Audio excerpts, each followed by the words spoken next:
Good morning everyone, welcome back to my channel. I am Shreya and today I wanna discuss about IELTS examination.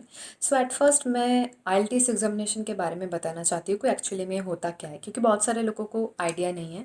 So it's basically international English language testing system, जो कि अगर आप बाहर study purpose और job purpose के लिए जाना चाहते हो तो आपको ये एग्ज़ाम देना ज़रूरी है.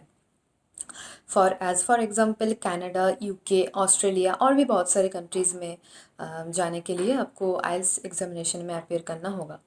सो मैं अपना एक्सपीरियंस शेयर करना चाहती हूँ, जैसे कि जिससे आपको पता चल जाएगा कि आपको ट्यूशन लेने का ज़रूरत है या नहीं, और कैसे प्रिपरेशन करने में आपको अच्छा बैंड आएगा आइल्स एग्ज़ामिनेशन. मैं कोचिंग सेंटर में एनरोल की थी जिसमें मुझे 10,000 रुपीज़ लगा था. एंड मेरा वीक में 2 डेज़ क्लास होता था 2 आवर्स के लिए. Like for this lockdown scenario हम लोग का ऑनलाइन क्लासेस होता था, ऑफलाइन नहीं होता था. एंड मुझे लगा था कि अगर मैं कोई कोचिंग सेंटर में लाइक प्रिपरेशन लूँगी तो मेरा प्रिपरेशन बहुत अच्छा होगा, वो लोग स्टार्टिंग टू लास्ट मेरे को बहुत अच्छे से समझाएंगे. बट बिलीव में ऐसा कुछ नहीं हुआ था.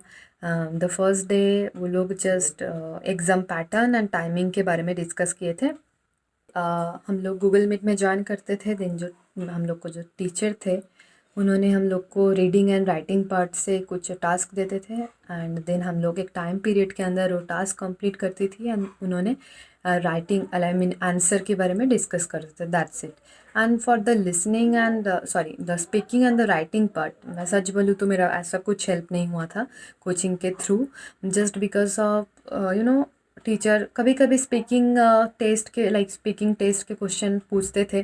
और वो होता है ना, ग्रुप में कुछ पढ़ाकू बच्चा, वो लोग हर टाइम आंसर देते थे बट बाकी बच्चा कुछ बोलता ही नहीं था, ऐसे ही बैठा रहता था. उनमें से मैं भी एक हूँ. सो स्पीकिंग पार्ट में मेरा कुछ भी हेल्प नहीं हुआ था कोचिंग के through. And the writing part was, teacher बोलते थे कि तुम लोग लिख कर लेना होमवर्क, राइटिंग पार्ट दिन मैं नेक्स्ट दिन चेक कर दूंगा. बट एक्चुअली में कुछ चेकिंग नहीं होता था राइटिंग पार्ट. सो मेरा writing and listening part, writing and speaking part में कुछ हुआ नहीं था. लाइक प्रॉफिट कुछ हुआ नहीं था.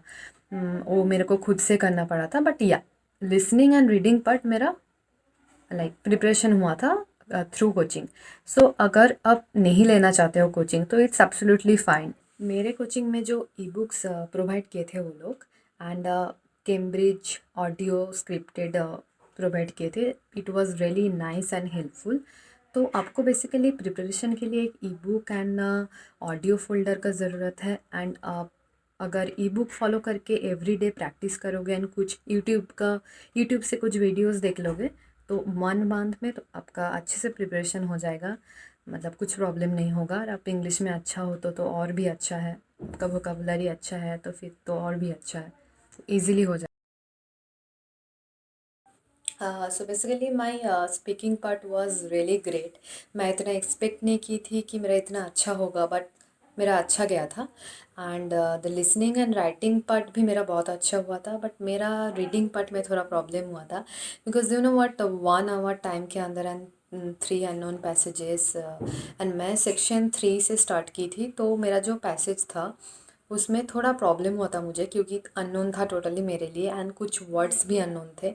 तो मुझे आंसर मिलने में प्रॉब्लम हो रहा था. मेरा बहुत टाइम वेस्ट हो गया था सेक्शन 3 में. तो मैं बहुत नर्वस हो गई थी. तो इसके लाइक दैट्स वाई मेरा थोड़ा खड़ा हुआ था reading part. For the listening and reading part I can suggest one thing. Like आपको बहुत अच्छे से कॉन्सेंट्रेट करना होगा. फॉर लिसनिंग पार्ट आपको जो ऑडियो सुनने मिलेगा बहुत अच्छे से सुनना होगा, जैसे कि हर एक वर्ड एंड हर एक सेंटेंस सबको समझ में आए, तब जाके आप 40 क्वेश्चंस के आंसर करेक्टली दे सकते हो. And for the reading part also आपको बहुत अच्छे से कॉन्सेंट्रेट करना होगा. लाइक 3 अननोन पैसेजेस एंड बहुत सारे वर्ड्स भी अननोन हो सकता है आपके लिए.